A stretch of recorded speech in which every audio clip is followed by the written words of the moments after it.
সামনে এমন একজনকে দাঁড় করিয়েছি আমরা, যিনি 15.5 বছর দেশের জন্য, দেশের নিরাপত্তার জন্য বর্ডার সিকিউরিটি ফোর্সের তিনি কাজ করেছেন নিষ্ঠার সাথে।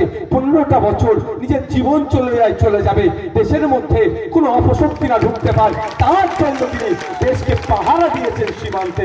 সেই এমন একজনকে আমরা আপনাদের হাতে তুলে দিচ্ছি।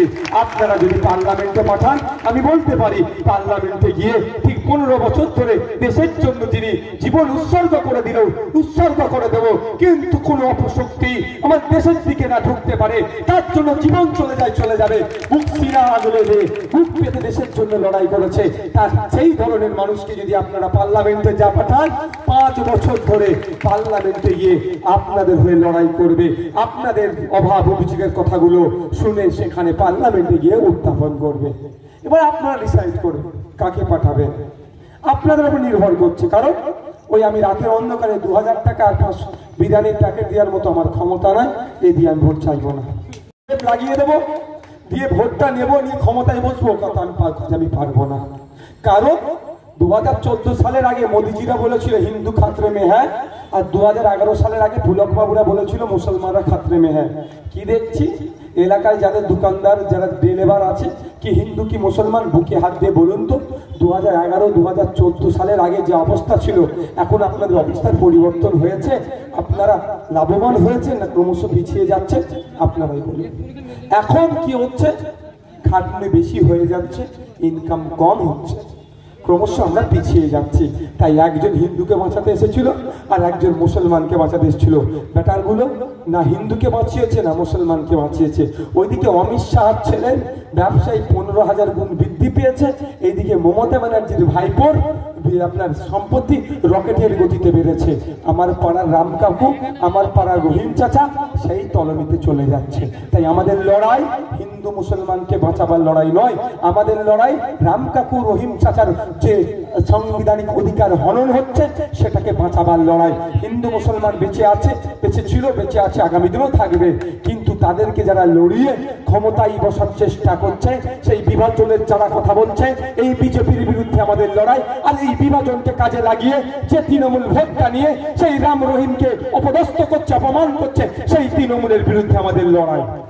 সেই লড়াই যদি রাম রহিম আমাদের সাথ দেয়, আমরা বেশি ক্ষমতা ধরবো, আর যদি না সাথ দেয় আমরা কিন্তু বলে যাব। আপনারা জানেন গত বছরে আমাকে 42 দিন জেলে রেখেছিল, কারণটা কি?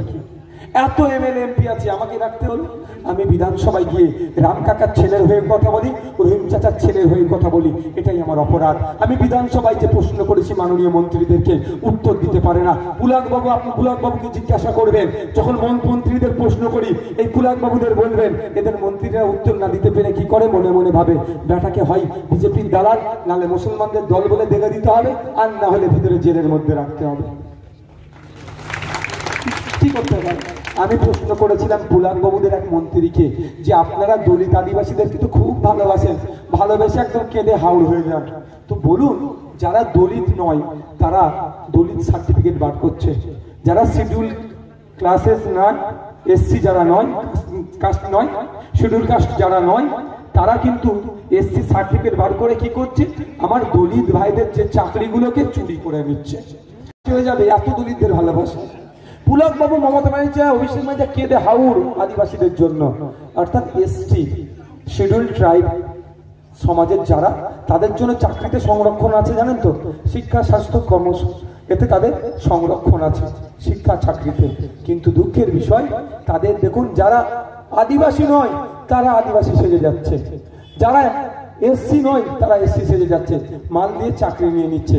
আমি প্রশ্ন করেছিলাম মাননীয় মন্ত্রীকে যে বলুন কতজনের কাছ থেকে এই ধরনের সার্টিফিকেট আপনারা ধরতে পেরেছেন এবং কতজনের বিরুদ্ধে আইনত ব্যবস্থা নিয়েছেন? মন্ত্রী মহাশয় এই এরকম দাঁড়িয়ে মেরে দাঁড়িয়ে বলছে হ্যাঁ আমরা ব্যবস্থা গ্রহণ করেছি, প্রক্রিয়া চলছে। আর আমি বলেছি কতজনকে করেছেন সংখ্যা বলুন, কিন্তু উত্তর দিতে পারেনি। কারণ কিভাবে উত্তর দেবে? আপনারা দেখুন যে আজকে দলিতদের ভালোবাসে, আদিবাসীদের ভালোবাসে, মুসলমানদের ভালোবাসে বলছে, কিন্তু দলিতের ছেলেদের চাকরি নেই, আদিবাসী ছেলের চাকরি নেই, মুসলমানের ছেলের চাকরি নেই। কিন্তু কার ছেলের চাকরি আছে? যে যুক্ত অক্ষর বানান করতে পারেনি, যারা সাদা খাতা জমা দিয়েছে, যার মেধা নাই, তার চাকরি আছে। আর আপনার পাড়া রাম কাকু, রহিম কাকু চাচা, সনাতন কাকুর খোঁজ নিয়ে দেখুন, সোমনাথ দার খোঁজ নিয়ে দেখুন, তার ছেলে মেধা আছে কিন্তু অর্থ নাই। কারণ সে দিন আনে দিন খায়, টোটো চালায়, অটো চালায়, বাসের ড্রাইভার, সকালে মাঠে যায়, মাস গেলে 7,000 ইনকাম করে, ওই পাউরিয়া জুট মিলে কাজ করে 10-12 হাজার ইনকাম করে। কি করে হবে বলুন এদের? এরা কি 10 লাখ 15 লাখ 20 লাখ দিয়ে চাকরি নিতে পারবে? কিন্তু মেধা আছে, বুদ্ধি আছে, জ্ঞান আছে, এদের চাকরি পাচ্ছে না। যখন এই প্রশ্নগুলো আমি বিধানসভায় করি, মন্ত্রীরা উত্তর দিতে পারে না। মন্ত্রীরা যখন উত্তর দিতে পারে না, মনে মনে বলে ব্যাটাকে বাইরে বার হলে জেলে ভরে দেবো আমি। সেজন্য 42 দিন জেল কাটিয়েছে। তবে একটা কথা বলি, আমি মানুষের হয়ে কথা বলতে এসেছি। কে হিন্দু, কে মুসলমান, কে দলিত, কে আদিবাসী, কে মতুয়া, কে নমশূদ্র, কে উচ্চ বর্ণের, আমার কাছে ফারাক নাই। আমার বক্তব্য হচ্ছে, আমার উচ্চ বর্ণের কোনো ভাইয়ের সাথে অন্যায় হলে তার পাশে নওশাদ সিদ্দিকী দাঁড়িয়ে তার হয়ে কথা বলবে। আমার আদিবাসী সমাজের, আপনারা জানেন, চোপড়াতে দিনাজপুর জেলার চোপড়াতে কোনো নেতা যায়নি। বিজেপি তো খুব হিন্দুদেরকে ভালোবাসে, কোনো বিজেপির নেতা পৌঁছায়নি। সেখানে নওশাদ সিদ্দিকী পৌঁছেছিল, আমার আদিবাসী সমাজের ওপরে আক্রমণ করেছিল। বই, পেন, খাতা, বাচ্চাদের জামা কাপড়, খাবার টাবার যা ছিল সব লুট করে নিয়ে চলে গিয়েছিল। তাদের বাড়িতে আগুন লাগিয়ে দিয়েছিল, কেউ যায়নি। এই Naushad Siddiqui Indian secular front সেখানে পৌঁছে গিয়েছিল।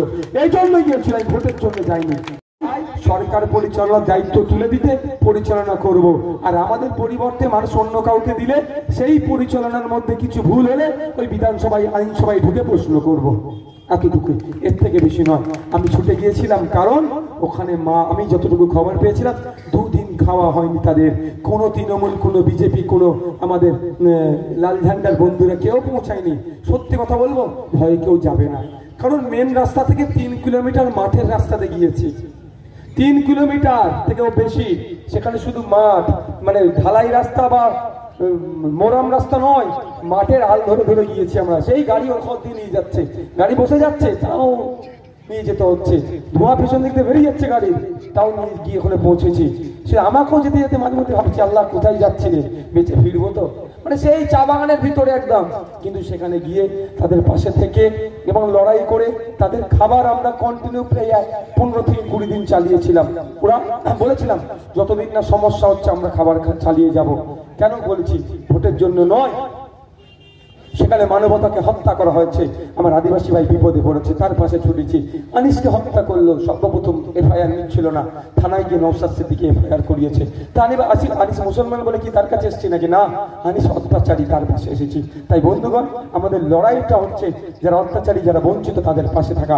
আপনাদের বলবো একটু ভাববেন, একটু ভাববেন। আজকে আমাদেরকে দেখে দিচ্ছে কিভাবে বলুন তো? আপনাদের ভোট দেওয়ার ইচ্ছা থাকলেও আপনারা অনেকে ভোট দেবেন না। কিভাবে দেখতে দিচ্ছে?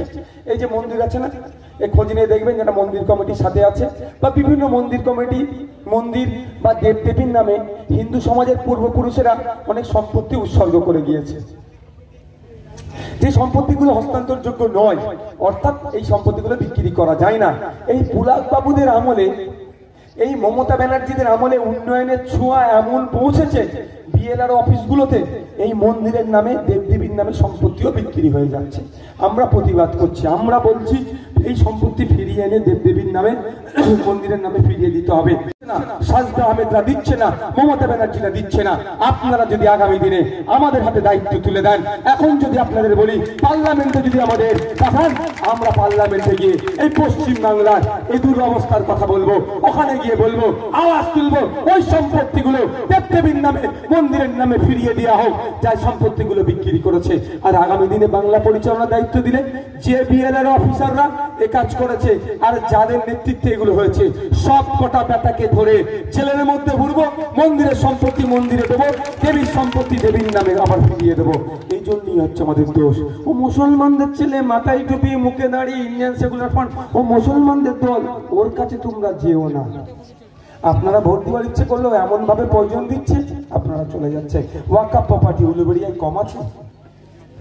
পশ্চিম বাংলার মধ্যে কলকাতা হচ্ছে সেকেন্ড রিচেস্ট সিটি ওয়াকাফ প্রপার্টি, ওখানে রিচেস্ট ওয়াকাফ প্রপার্টির জন্য কলকাতা। কত ওয়াকাফ প্রপার্টি আছে বলুন তো? সব বিহাত হয়ে যাচ্ছে। ওয়াকাফ সম্পত্তিও বিক্রি করা যায় না। মুসলিম সমাজের পূর্বপুরুষেরা দেবদেবীর নামে, ধর্মের নামে উৎসর্গ করে গিয়েছিল, সেটা উন্নয়নের ছোঁয়া লেগে বিক্রি হয়ে যাচ্ছে। আমরাও একইভাবে বলছি ওয়াকফ সম্পত্তি ফিরিয়ে দেওয়া হোক, আর যদি না ফিরিয়ে দেয় সেন্ট্রালে গিয়ে আওয়াজ তুলবে। সেন্ট্রাল ওয়াকফ যে বোর্ড আছে তার মাধ্যম দিয়ে ইনকোয়ারি করার কথা আমাদের প্রার্থী বলবে। সেই জন্যই ভয় পাচ্ছে, কি বলছে ও বিজেপির দালাল বলে আমাদেরকে দেখে দেওয়ার চেষ্টা করছে। আর এখন আমার বামপন্থী বন্ধুরাও বলছে